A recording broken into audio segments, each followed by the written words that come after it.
Welcome back to my channel Gajulavari garage. ఎలా ఉన్నారండి? బాగున్నారా? నేనైతే చాలా బాగున్నానండి.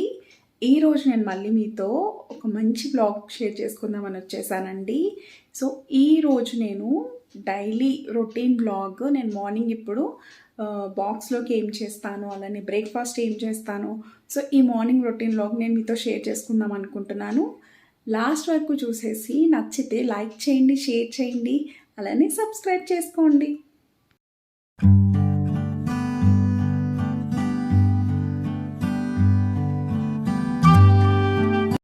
సో ఇప్పుడు 6:15 అయిందండి. సో నేను 6:05, 6:10కి వచ్చాను ఆఫీస్ నుంచి. సో నేను ఇప్పుడు మటన్ ఆల్రెడీ ఉందండి, నేను తెచ్చిన మటన్ ఫ్రిడ్జ్లో అయితే పెట్టాను. సో ఆ మటన్ కర్రీ చేద్దాం అనుకుంటున్నాను. అలానే చారు, అలానే ఈరోజు బ్రేక్ఫాస్ట్కి నేను ఇడ్లీ ప్రిపేర్ చేద్దాం అనుకుంటున్నాను. ఇవన్నీ కూడా నేను ఫాస్ట్గా చేసేస్తాను. నేను మీతో కూడా వ్లాగ్ షేర్ చేసుకుంటాను. 15 అయిపోయిందండి. సో నేను యాజ్ యూజువల్ ఫస్ట్ రైస్ అయితే పెట్టేస్తానండి. సో రైస్ అయ్యేలోపు ఒక పక్కన నేను టీ పెట్టేసుకుంటాను. అలానే మటన్ కర్రీ కూడా నేను స్టార్ట్ చేసేస్తానండి. సో లాస్ట్లో ఇవన్నీ అయిన తర్వాత నేను ఇడ్లీ అయితే వేస్తాను. అలానే రసం కూడా పెట్టేస్తానండి. నేను రైస్ అయితే పెట్టేశానండి.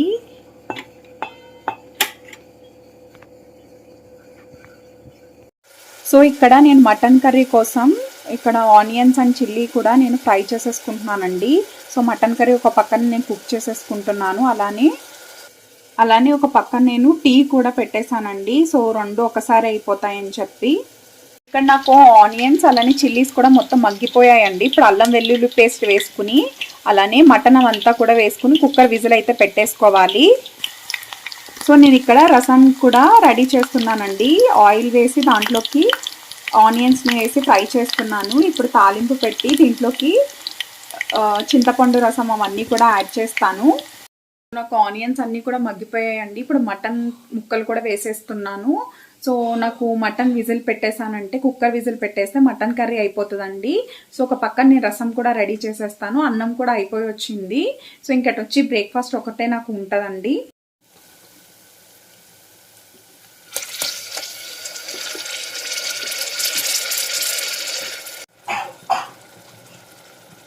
ఇక్కడ నేను సాల్ట్ అలానే చిల్లీ పౌడర్ని కూడా యాడ్ చేసేసానండి. వాటర్ కూడా యాడ్ చేసేసాను. కుక్కర్ విజిల్ కూడా పెట్టేశాను. చారు కూడా తామి పెట్టేస్తున్నానండి. ఇక్కడ చారు అయితే మరిగిపోతుందండి. ఇందులోకి సాల్ట్ అలానే కొంచెం బెల్లం అవన్నీ కూడా యాడ్ చేయాలి. రసం కూడా ఉడికిపోతుందండి. సో నేను ఇదే టైంలో రసం పౌడర్ని అయితే యాడ్ చేస్తున్నాను. సో కొంతమందికి రసం పౌడర్ అయితే ఇష్టం ఉండదండి, బట్ మేమైతే రసం పౌడర్ కూడా వేసుకుంటాం. సో రసం పౌడర్ని కూడా వేసేసి ఒక 10 మినిట్స్ మరిగించుకున్న తర్వాత స్టవ్ ఆఫ్ చేసేసుకుంటానండి. నాకు రసం కూడా రెడీ అయిపోయినట్టే. కర్రీ అయితే ఇంకా విజిల్ రాలేదండి. సో విజిల్ కోసం నేను వెయిట్ చేస్తున్నాను. సో వేడి వేడి చారు అయితే రెడీ అయిపోయిందండి. కోల్డ్ ఉన్న వాళ్ళు కూడా ఈ చారు వేసుకుని తిన్నట్టయితే దెబ్బకి మాయమైపోతుంది మనకి కోల్డ్ అనేది. ఇక్కడ విజిల్ ఇక్కడ ఇప్పుడు బ్రేక్ఫాస్ట్కి నేను చట్నీ అయితే ప్రిపేర్ చేస్తున్నానండి ఇడ్లీలోకి. సో ఈరోజు నేను పల్లీ చట్నీ కాదు, పుట్నాల పప్పు చట్నీ చేస్తున్నాను. సో దానికి ఇప్పుడు ఆయిల్ వేసి దాంట్లో పచ్చిమిర్చిని అయితే ఫ్రై చేస్తున్నాను. తర్వాత పుట్నాలు కూడా ఫ్రై చేస్తానండి. సో ఇక్కడ నేను పుట్నాల పప్పును అయితే ఫ్రై చేస్తున్నానండి బ్రేక్ఫాస్ట్లోకి చట్నీకి. నాకు విజిల్ తీసిన తర్వాత చూస్తే మటన్ కర్రీ కూడా అయిపోయిందండి. బట్ కొంచెం వాటరీగా ఉందని నేను మళ్ళీ కొంచెం లో టు మీడియం ఫ్లేమ్లో పెట్టుకుని దీన్ని బాయిల్ చేస్తున్నా, అంటే కొంచెం దగ్గరకు వచ్చే వరకు గ్రేవీ. సో దీంట్లో ఇప్పుడు మనం మీట్ మసాలా కూడా యాడ్ చేసుకోవాలి. తర్వాత కొత్తిమీర ఉంటే కొత్తిమీరతో గార్నిష్ చేసుకున్నట్టయితే అయిపోతుంది. ఇక్కడ నేను ఇడ్లీకి కూడా పెట్టేసుకున్నానండి. సో ఇడ్లీ బ్యాటర్ కూడా నా దగ్గర ఆల్రెడీ ఉంది. సో నేను ఇడ్లీ వేసేసుకుంటున్నానండి. లోపు ఇడ్లీకి వాటర్ మరిగే లోపు నేను ఇడ్లీలు కూడా వేసేస్తున్నాను ప్లేట్స్.